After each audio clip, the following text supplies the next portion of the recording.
Hi, Tammy here from Tammy's Unique Design, and if you're new, welcome. So today, I would love to be here showing you how to turn this printer into a sublimation printer, but it's not that easy. I came on yesterday, I planned on showing you, and it turned into a big project. So I guess I'd like to come on and explain everything that I did, so in case this happens to you, you'll be able to figure it out. So what happened, so yesterday I came on and I filled up my ink cartridges with the sublimation ink that I got from Cosmo Ink. If you want, I did do that on video, so I'll put it below and you can check that out. So I filled them all up and I was all excited, and I came on here and I put them in, and when they went in, it kept saying they did not read them. And it took me about 8 hours yesterday of research to get all this straightened out. So at first I had looked it up and it said to put the original cartridges in, and I can't think of the word now. I can't think of the word. I can't say the word. The initialization process.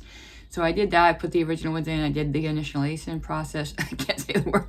I took them out, put mine back in, still nothing. And I did this quite a lot, and nothing. Very frustrating. So then when I started looking things up, it started saying the new firmware was blocking it, so you could not use third-party ink anymore. So that was very frustrating. So anybody who has one of these from before, if you get a firmware update, do not update your firmware. The new ones, I think they're making like this. So then I was looking up and said to downgrade your firmware if it's a new one. So I tried to downgrade my firmware. My house is very loud, I'm sorry. So I tried that for a long time. Could not do that. So my next option was what I didn't want to do. That's where I returned the last printer I just got. My only hope was to take these out of the original printer, the ink that came with it, take these off and remove the ones on the ink cartridges the third-party one, take them off there and put these onto there and then replace them. So I did that. Very tedious. So I took them off, I switched them. They worked, except for one. The cyan would not work. I did that for a long time, many of hours. Finally, I got frustrated. I ran to the store. I bought another pack. I had to buy a 3-pack of these because, of course, I couldn't find just the cyan. Everybody was out around my area. So, of course, I had to buy a 3-pack, which was more expensive. I replaced the cyan one, and finally, voila, it worked. So this took me about 8 hours. So finally, it all worked. So what I would say is be very careful if you're going to buy the new 7720. I don't want to say for sure this will happen to you, but for what I'm looking up, it may happen. You may have, the new firmware might be different. You may have to replace these. I'm not positive, but I think that may happen. And like I said, if you do have one, do not update the firmware. I mean, I can show you guys a few things. So when you want to take these off, you just gotta, like, it's kind of a pain. You just gotta pick at them, pull off, and see, and then pull them right off. And then you have to, I really don't want to take the ones out of here. Kind of I don't want to get them not to work again, but also on here, what you will do, get to the ink cartridges here, and you go to maintenance, and then you put where is it?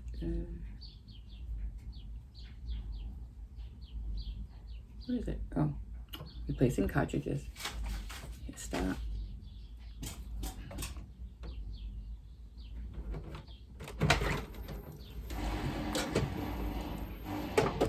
And it goes all the way over and back, so you have to before you try it, make sure it goes all the way over and back before you put your hand in there.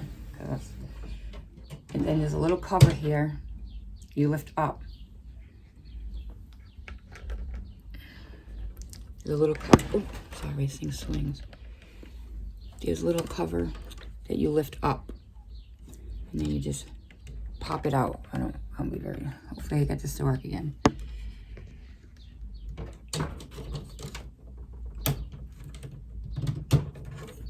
Pop it out, and then you pop the one that's here off, and then you just pop. It's not that easy. You have to play around, and you just pop one of these on. And then you have to really play around. You got to make sure it's really flat to the, and then close the cover.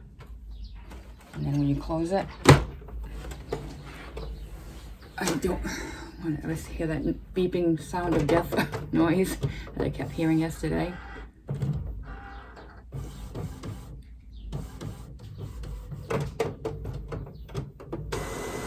Initializing again. Now I'm saying the word right. I could not say it earlier. I do not know why. It's initializing again. So just wanted to kind of show you if this does happen, you know, what you can do. So that's all. I should be able to sublimate now. I'm very happy I finally got it working though. Okay, so I'll put the video below of how I did film.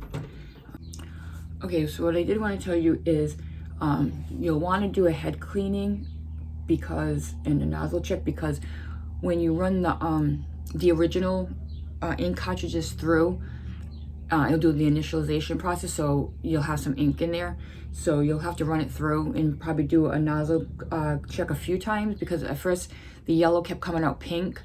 It wasn't coming out the sublimation ink at first, so I had to run it just a few times, and then finally, because at first it was, you can see, I'm not sure if you can see the color, but it wasn't coming out the right yellow. You can't really see. So, but on this, then finally, it started coming out yellow. So I had to do that quite a few times. I'll do it one more time here. I just did a cleaning, and then I'll print another paper. But I just wanted to let you know that, so if you see it coming out a different color, don't get nervous. You might have to just let it print a few times to let it run, the sublimation ink run through.